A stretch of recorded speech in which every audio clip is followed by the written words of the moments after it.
Hello students. तो आज के इस वीडियो में आपका स्वागत है।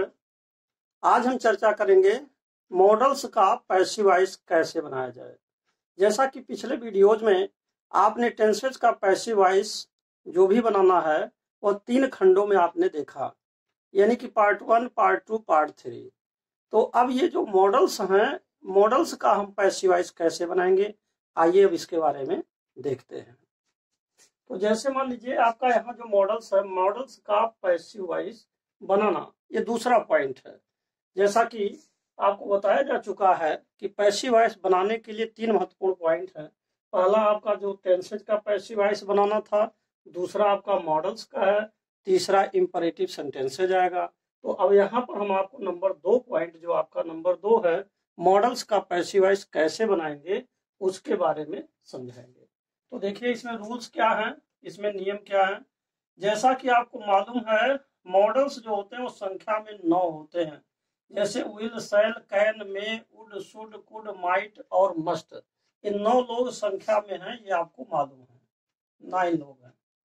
अब देखिए इन 9, अगर कहीं भी किसी भी क्वेश्चन में, किसी भी प्रश्न में अगर इनमें से कोई मॉडल्स आ जाते हैं, अर्थात क्वेश्चन का स्वरूप क्या होगा, सबसे पहले यहाँ देखिए सब्जेक्ट दिया रहेगा, इसके बाद मॉडल्स दिए होंगे, फिर वर्ब की फर्स्ट फॉर्म होगा, फिर आपका ऑब्जेक्ट होगा। देखिए पहले सब्जेक्ट आपका दिया हुआ है, फिर मॉडल्स दिया है, फिर आपका वर्ब की फर्स्ट फॉर्म है और फिर आपका ऑब्जेक्ट है। तो अगर आप इस तरीके के कोई भी क्वेश्चन पाते हैं तो इनको अगर आप, ये एक्टिव वॉइस है, यह आपका एक्टिव वॉइस होगा, ये एक्टिव वॉइस होगा। और अगर इसको आप पैसिव में बदल रहे हैं तो सूत्र क्या लगेगा, ऑब्जेक्ट, यानी इसमें जो ऑब्जेक्ट आया है सबसे पहले आपको ऑब्जेक्ट रखना है, इसके बाद मॉडल्स, जो इसमें मॉडल यूज किए गए रहेंगे उन्हीं मॉडल्स को यहाँ आपको रख देना है, प्लस बी लगाना है, प्लस बी थर्ड यानी वर्ब की थर्ड फॉर्म लगाना है और प्लस आप सब्जेक्ट लगा देना है। अब देखिए जैसे मान लीजिए आपका इंग्लिश यहाँ लिखा है, ही कैन स्पीक इंग्लिश, वो अंग्रेजी बोल सकता है, तो इंग्लिश आपका ऑब्जेक्ट है, पहले आ जाएगा। फिर इसकी जो इंग्लिश आपने पहले लिख दिया, जो इसकी सहायक क्रिया है आपने इसको उतार दिया। देखिए यानी मॉडल्स, जो इसमें मॉडल आए हैं वही मॉडल आपने यहाँ पर लिख दिया कैन, और इसके बाद आपने लगा दिया बी, और बी के बाद वर्ब की थर्ड फॉर्म यानी स्पोकन, और इसके बाद आप देखिए फिर सब्जेक्ट लगाना है, यानी सब्जेक्ट ऑब्जेक्ट में बदलेगा तो यहाँ बाई हेम हो जाएगा। तो केवल आपको एक सूत्र यही समझना है कि इसमें से कोई भी मॉडल्स होंगे आपको यही फार्मूला अपनाना है। सबसे पहले ऑब्जेक्ट लिखना है, फिर मॉडल्स लिख दीजिए, फिर भी वर्ब की थर्ड फॉर्म प्लस ऑब्जेक्ट। तो इसी तरीके से दूसरे क्वेश्चन में देखिए यहाँ शुड आया है, तो और यहाँ ऑब्जेक्ट आवर कंट्री है, तो आवर कंट्री को इधर ले आएंगे तो आवर कंट्री हो जाएगा, शुड आपका उधर जाएगा और यहाँ बी हो जाएगा, और शुड बी के बाद आपका वर्ब थर्ड यानी लव्ड हो जाएगा। अब ये उधर लिखना चाहिए, तो अब फिर वही बात है, लिखना चाहिए कि नहीं लिखना चाहिए। इसके बारे में मैंने आपको सिद्धांत पहले बता दिया है कि अगर आप चाहें तो बाई एस लगा भी सकते हैं अथवा नहीं भी लगा सकते हैं। अब इसमें अक्सर वी आया है, पीपल आ जाए तो इनमें लगाने की जरूरत नहीं है, इसी से काम चल जाता है। लेकिन यदि आप लगा देते हैं तब भी कोई गलत नहीं होगा। इसी प्रकार उदाहरण नंबर आपका जैसे 1 हो गया, फिर आपका 2 हो गया, उदाहरण नंबर 3 इसी प्रकार है, people should help the poor. तो अब इसमें क्या करेंगे, द पुअर पहले लिख देंगे, जो शुड आया शुड लगा देंगे, इसके बाद बी हेल्प्ड हो जाएगा।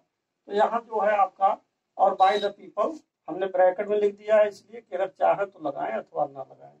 अब एग्जाम्पल नंबर 5, तो एक तो सिद्धांत आपका ये था कि अगर मॉडल्स आते हैं, सहायक क्रिया कोई आता है, इसमें से कोई भी मॉडल्स आते हैं तो आप यही फार्मूला अपनाएंगे, object plus models plus be plus verb की थर्ड फॉर्म।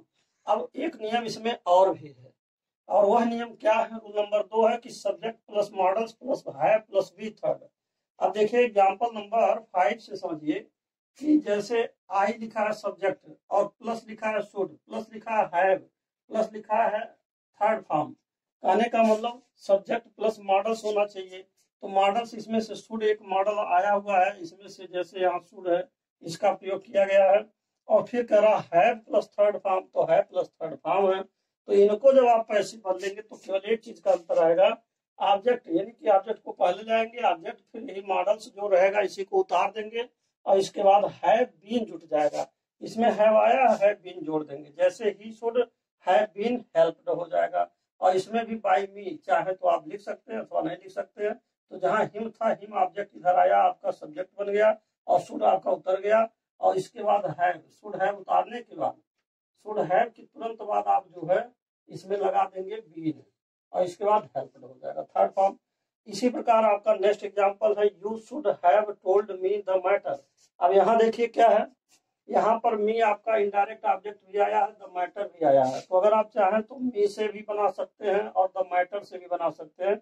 इस प्रकार हमने 3 उदाहरण इसका बनाया हुआ है। तो पहला मी से बनाया है तो आई हो गया, शुड हैव आप उतार देंगे, केवल बीन इसमें जुट जाएगा और इसके बाद आपका थर्ड फॉर्म टोल्ड हो जाएगा, द मैटर वैसे जो इसमें आया हुआ उतार दिया जाएगा।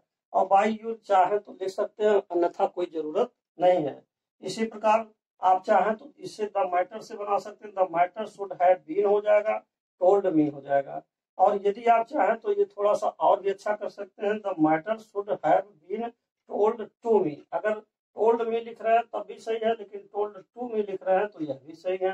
तो इस तरीके से इस क्वेश्चन का, क्वेश्चन नंबर 6 का यहाँ पर आपका 3 जवाब होगा, पहला, दूसरा और तीसरा।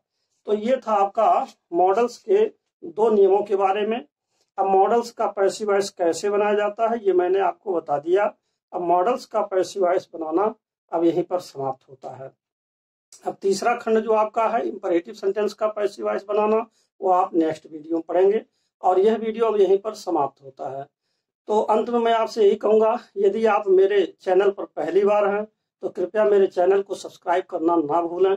साथ ही साथ जो बेल आइकन है उसको भी प्रेस कर दें, जिससे कि जो भी मैं नए वीडियोज बनाऊं उसका नोटिफिकेशन आप तक अवश्य पहुंच सके।